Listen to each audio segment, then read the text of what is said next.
नमस्कार दर्शकों, spiritual knowledge news में आपका स्वागत है। आइए जानते हैं विज्ञान के युग में लाइलाज बीमारियों से परेशान होकर एक संत की बताई हुई आध्यात्मिक सद्भक्ति से कैसे मिलते हैं लाभ। देखिए इनके दुखों की कहानी इस श्रद्धालु की जुबानी। बहन जी नमस्कार। नमस्कार सर। क्या नाम है जी आपका? गरिमा नारोलिया। कहाँ से हैं जी आप? करेली, जिला नरसिंहपुर, मध्य प्रदेश से। संत रामपाल जी महाराज से नाम दीक्षा कब लिया आपने? मैंने 14 जुलाई 2013 में संत रामपाल जी महाराज जी से दीक्षा ली थी। संत रामपाल जी महाराज से नाम दीक्षा लेने से पहले आप क्या भक्ति साधना करते थे? सर जब बहुत छोटे थे तब तो कोई भक्ति इतनी इंटरेस्ट से करते नहीं थे, क्योंकि बहुत छोटे थे तो दुख भी नहीं था कोई, तो भगवान में इतना इंटरेस्ट भी नहीं था। पर जैसे बड़े हुए तो फिर दुख समझ में आया, तो फिर लगा कि भगवान की ज़रूरत है, तो थोड़े इंटरेस्ट से करने लगे। मैं ब्राह्मण फैमिली से बिलोंग करती हूँ, तो हमारे यहाँ पे बहुत ज़्यादा कर्मकांड होता था, मतलब हवन वगैरह और मूर्ति पूजा बहुत होती थी, तो मैं भी उनके साथ लग जाती थी हवन में और सब कुछ में। और ऐसा है कि एग्ज़ाम के टाइम या रिज़ल्ट के दिन भगवान को याद कर लिया, बस इससे ज़्यादा कुछ नहीं करती थी बहुत छोटे में। हाँ, फिर मम्मी पापा बहुत ज़्यादा पूजा करते थे। वो नर्मदा जी को भी बहुत मानते थे और नवरात्रि के व्रत भी रखते थे, सारे पूजा करते थे। हमारे घर में मतलब जो रूम था एक, वो पूरा भगवान के लिए था, सारे प्रकार के भगवान वहाँ पे थे, उनका अभिषेक भी होता था और पूजन भी होती थी, और हम लोगों को भी बोलते थे कि आप भी इनकी पूजा करो। कहा जाता है कि मनुष्य जन्म में गुरु बनाना बहुत ज़रूरी होता है, हर मनुष्य को गुरु बनाना चाहिए, जबकि आज हम देखते हैं कि हजारों गुरु हैं हिंदुस्तान में। तो आपने उन धर्मगुरुओं में से केवल संत रामपाल जी महाराज को ही गुरु क्यों बनाया आपने? संत रामपाल जी महाराज का मैंने जब मुझे मेरी मौसी ने बताया था इनके बारे में, तो मैं इतना कुछ जानती नहीं थी। मैंने ज्ञान गंगा पुस्तक ली, और क्योंकि उस टाइम पे मैं देवी देवताओं की पूजा करके बहुत परेशान हो गई थी। बहुत छोटे में नहीं करती थी, मगर जब मम्मी की तबीयत ख़राब हुई थी तो मैंने भी उनके साथ देवी देवताओं को मानना शुरू कर दिया था। उनके लिए व्रत रखने लगी थी और रोज़ पूजा करके जाती थी। पापा मम्मी दोनों, मतलब जहाँ पे जाते थे, हम लोग के यहाँ पे दुर्गा पाठ होता था, मम्मी की तबीयत के लिए कुछ भी होता था, तो मैं पूरे सेवा भाव से इसीलिए करती थी कि शायद इससे कुछ लाभ हो जाएगा। पर जब शक्ति माता जो हम लोग की कुलदेवी हैं, तो उनने भी बोल दिया था कि मैं इनकी रक्षा नहीं कर पाऊँगी, ये मेरे बस के बाहर हैं, तो मेरे मन से बिल्कुल भगवान हट ही गए थे कि मतलब हम तो इनके लिए दिवाली भी बनवाते हैं और नवरात्रि में इनकी पूजा भी करते हैं, और अब जब यही हमारे लिए हाथ खड़े कर देंगे तो हम कहाँ जाएं। फिर मुझे लगा कि शायद गुरु होने ज़रूरी हैं। मैं बहुत छोटे में मेरे नाना जी हैं, हंसा देश से जुड़े थे, उनसे भी बोलती थी कि मुझे गुरु बनवा दीजिए, पर उन्होंने बोला कि आप बहुत छोटी हो अभी।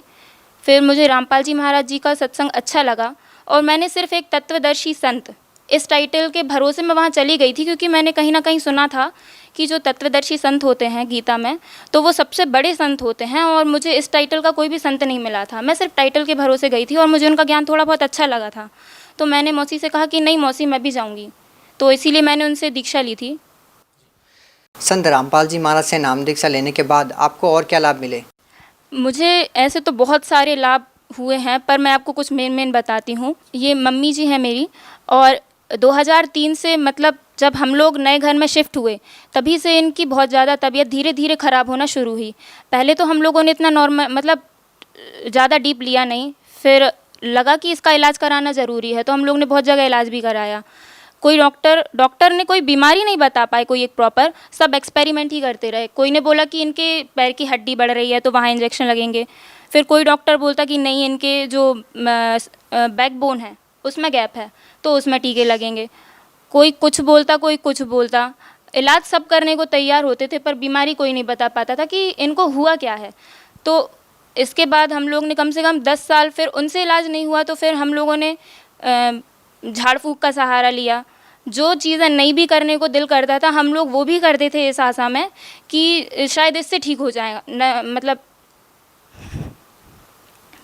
बलि के लिए हम लोग का मन नहीं मानता था, पर जैसे कोई पंडित झाड़ने आता था, वो बोलते थे कि जो देवी हैं या फिर जो भी इनके में प्रेत बाधा है, तो वो मुर्गा उनको चढ़ा देंगे तो शायद इनको कुछ आराम लग जाए। हम लोग का मन नहीं भी मानता था कि मतलब पशु बलि हम क्यों दें किसी निर्जीव की, मगर ये सोचते थे कि शायद इससे ही आराम लग जाए, तो हम लोग उनको पैसे दे देते कि हम लोग नहीं चढ़ाएंगे, आप हमारी तरफ से आप चढ़ा दीजिएगा। हम लोग ने वो भी किया। उसके बाद हम लोगों के घर में दोष बता दिया कि आप लोगों ने जहाँ पे प्लाट लिया है, वहाँ पे जिनका प्लाट था उनके कुल देवता हैं, तो वो आपसे स्थान मांग रहे हैं। तो आप इनको स्थान दो। कोई बोलता कि ये नीचे देवी की बहुत पुरानी मूर्ति गड़ी हुई है तो इसकी पूजा होगी। हमारे घर में इतने खीले ठोके उन्होंने, और आके और कोयले से हवन करते थे, पूरा घर काला हो जाता। बहुत बहुत झाड़ फूँक, यहाँ तक नहीं बोलते थे कि आपके पैतृक गांव में, पैतृक जो आपका घर है वहाँ पे आपका दोष है, तो वो वहाँ पे भी गए, वहाँ पे भी झाड़ फूँक करके, और कोई नहीं बोलता था कि इनको कुछ नहीं है। हाँ, इनको प्रेत बाधा है, इनको बीजासेन देवी हैं, मतलब सब अपने तरीके से सब बताते थे इलाज, मगर उनका कोई प्रॉपर आराम नहीं लगता था।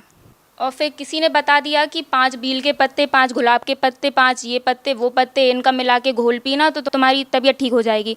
उससे इनको आराम तो लगा नहीं। इनकी आंखों में इतनी सारी दवाइयाँ खाने के बाद इन्फेक्शन और हो गया, धीरे धीरे इनकी आंखों की रोशनी कम होने लगी।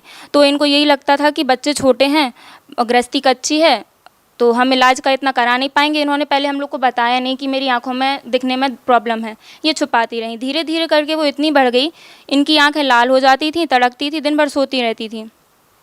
कोई रिश्तेदार हम लोग का काम करने नहीं आता था। हम लोग बस मैं, मेरा भाई और पापा सब मिलके घर का काम करते थे।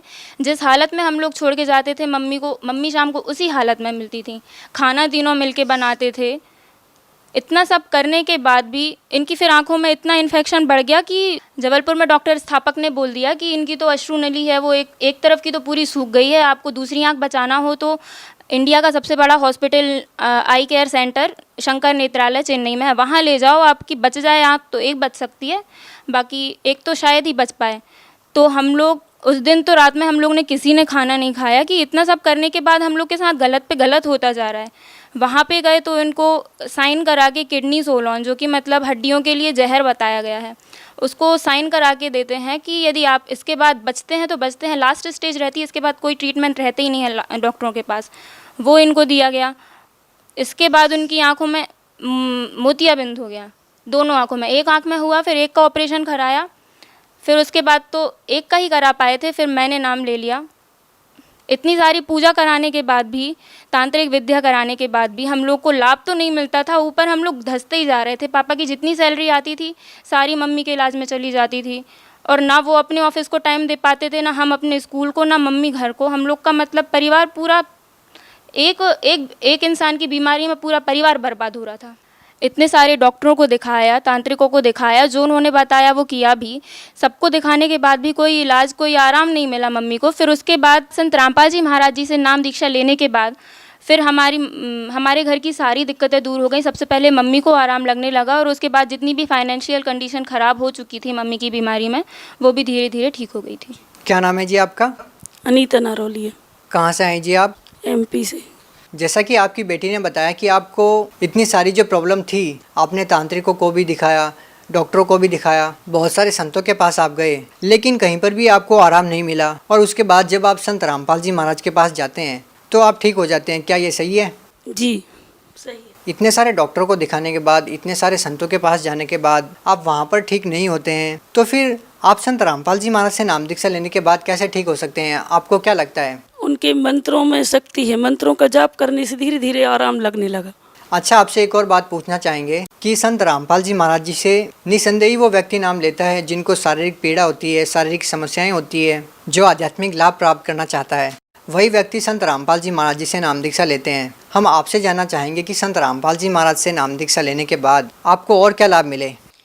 और जैसे ही मैं नाम दीक्षा लेके आई थी, मैंने जुलाई में नाम दीक्षा ली थी, और राखी का त्यौहार था। मैं राखी तो बांधने से मैंने मना कर दिया था कि मैं राखी अब किसी को नहीं बांधूंगी, पर मेरी बुआ जी आई थी गांव से, तो उन्होंने बोला कि ठीक है तुम नहीं बांधोगी तो भी चलो मेरे साथ गांव चलो, वहाँ पे दादी से मिल के आ जाना।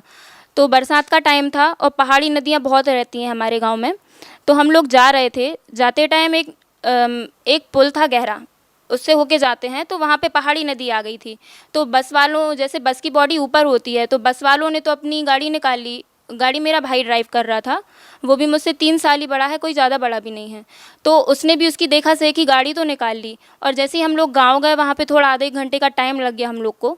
लौटे तो फिर वो नदी इतनी बढ़ गई थी कि हम लोग के सामने से गाय और बछड़े बहते जा रहे थे। कोई भी वहाँ पे मतलब पैदल और किसी भी तरीके से, बस वालों ने भी जाने से मना कर दिया था कि नहीं अब इसके आगे बस नहीं जाएगी, अब यदि बहुत बढ़ चुकी है, यदि हम जाएंगे तो हम बह जाएंगे।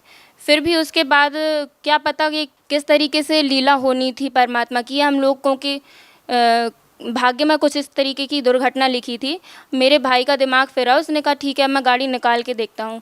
तो मैंने नाम लिया था, उस गाड़ी में मैं भी थी, मेरी चाची थी और हमारा पूरा परिवार था, बुआ जी भी थी, सब लोगों थे। मैं मंत्र जाप कर रही थी और बोल रही थी, हे बंदी छोड़, हे सदगुरु रामपाल जी महाराज, आज मेरी रक्षा कर लीजिए, मेरे साथ मेरा पूरा परिवार चला जाएगा। और ये भाई मान नहीं रहा है वापस जाने को। उसने गाड़ी निकाली, फिर भी इतनी तेज़ बोलेरो गाड़ी थी, उसकी बॉडी भी ज़्यादा ऊपर नहीं होती है, तो इतनी तेज़ वहाँ से निकली गाड़ी और जैसे ही एक लहर आई हम लोग वहाँ पे बह गए। गुरुजी ने, संत रामपाल जी महाराज जी ने इतनी रक्षा की हम लोगों की कि वो जो गाड़ी का टायर था वो वहाँ से एक छड़ निकली थी, उसमें फंस गया और फंस जाने के बाद भी हम लोग उसके आगे निकल गए। आगे चल के थोड़ी दूर पे वो पंचर हो गया। यदि वो पंचर नहीं होता या फिर उसमें फंसता नहीं तो भी हम बह जाते, और यदि वो पहले पंचर हो जाता तो हमारी गाड़ी ही नहीं निकलती। उस दिन तो हम लोगों की सबकी मौत थी। बंदी छोड़ ने हम सब लोगों को जीवन दान दिया। बहन जी, आज संत रामपाल जी महाराज जी इन बातों को लेकर काफ़ी सुर्खियों में रहते हैं कि जो भी उनसे नाम दीक्षा लेता है वो नशा छोड़ देता है। लाखों लोगों का नशा छुड़ाया है संत रामपाल जी महाराज जी ने। क्या आपको इस बात को लेकर के कोई अनुभव है? संत रामपाल जी महाराज जी को लेकर क्या आपके परिवार में कोई नशा करता था जिन्होंने संत रामपाल जी महाराज से नाम दीक्षा ली हो? हाँ जी, हम लोगों के यहाँ पे बिल्कुल, मेरे पापा भी नशा करते थे, मेरे दादाजी भी नशा करते थे। पापा जी सिगरेट भी पीते थे और तम्बाकू भी खाते थे और पत्ते भी खेलते थे। उसके कारण मम्मी पापा की कई बार झगड़ा भी हो जाता था, पर फिर भी वो छोड़ते नहीं थे। उनने कई बार भागवत में संकल्प भी कर लिया था कि मैं आज से तम्बाकू नहीं खाऊंगा, पर फिर भी उनकी संकल्प करने के बाद भी वो एक दो दिन छोड़ जाते थे और फिर उसके बाद फिर से खाने लगते थे। उनको प्रॉब्लम हो जाती थी गैस की, तो उसके कारण हम लोग के घर में लड़ाई भी होती थी। मेरे दादाजी की उम्र 80 साल हो गई थी, उन्होंने 4 साल की उम्र से तंबाकू खाना शुरू किया था, पर उन्होंने भी नर्मदा परिक्रमा में कई बार तंबाकू छोड़ी। वो खुद से कोशिश करते थे, उन्हें समझ में आता था कि ये गलत चीज़ है, पर आदत पड़ जाने के कारण वो लोग छोड़ ही नहीं पा रहे थे। उसके बाद जब से उन्होंने संत रामपाल जी महाराज जी से नाम दान लिया, तब से उनकी भी उसी दिन से तंबाकू छूट गई, वो कुछ नहीं खाते। आपके पापा जी? मेरे पापा जी भी अब कुछ नहीं खाते। पहले तो वो भक्ति में भी मुझे करने नहीं देते थे, पहले मैंने ही नाम लिया था अपने। क्या आपके पिताजी ने भी बिल्कुल नशा छोड़ दिया? हाँ, पूरी तरीके से उन्होंने नशा छोड़ दिया है और वो भक्ति करते हैं। क्या अब वो बिल्कुल नशा नहीं करते? बिल्कुल नहीं, किसी को लाके भी नहीं देते हैं। इतने सारे लाभ मिले हैं आपको संत रामपाल जी महाराज से नाम दीक्षा लेने के बाद, आप भगत समाज को क्या संदेश देना चाहेंगी? भगत समाज से मैं निवेदन करना चाहूँगी हाथ जोड़कर कि जो अपना पैसा इतना सारा और अपना टाइम, मानव जीवन का अमूल्य समय, ये नकली संतों के पास बिना किसी ठोस ज्ञान के व्यर्थ करते हैं और ये झाड़ा फूकी या फिर कुछ में भी अपनी बीमारी का इलाज ढूंढते हैं, तो आप लोगों से तो निवेदन है, आप लोग भी समझते होंगे कि पैसा हर बीमारी का इलाज नहीं है। हम लोगों ने तो पैसा पानी की तरह बहा के देख लिया था, झाड़ फूक में भी सब कहीं, पर आराम वहीं मिला जहाँ समर्थ की शरण में। संत रामपाल जी महाराज ऐसे संत हैं जो गीता से और वेदों से तत्व ज्ञान आपको सार पूरा छांट के बताते हैं। इसके पहले तो हम लोग गीता जानते भी नहीं थे। गीता में बस हम लोग को इतना ही पता था कि तूने क्या किया है, क्या लेके जाएगा, ये सब हम लोग को पता था। इसके आगे भी कोई ज्ञान है गीता में, ये तो हम लोगों ने ना कभी जानने की कोशिश की, ना किसी संत ने हमें बताया। वो बता देते थे उल्टी सीधी साधना, उनको करके कोई फ़ायदा नहीं हुआ। बहन जी, जिस तरीके से संत रामपाल जी महाराज जी ने आपके पिताजी का नशा छुड़वाया है, आपके दादाजी का नशा छुड़वाया है, और जिस तरीके से आपकी माताजी भूत प्रेत से परेशान थी और भी बहुत सारी बीमारियां आपके परिवार में थी और इन सब समस्याओं से निजात दिलाई, एक ऐसा संत जेल में है, अब सरकार से क्या कहना चाहेंगे इस बारे में आप? सरकार से मेरी यही प्रार्थना है कि संत रामपाल जी महाराज इतना परोपकार का काम कर रहे हैं, बिना नशा मुक्ति केंद्र के, बिना किसी के वो इतने लोगों का नशा छुड़ा रहे हैं, इतने दहेज निरोधी नियम उन्होंने दिए हैं अपने भक्तों को और वो दृढ़ता से मान भी रहे हैं। तो मेरा निवेदन है कि संत रामपाल जी महाराज जी को जल्द से जल्द रिहा किया जाए। बहुत बहुत धन्यवाद। सत साहिब।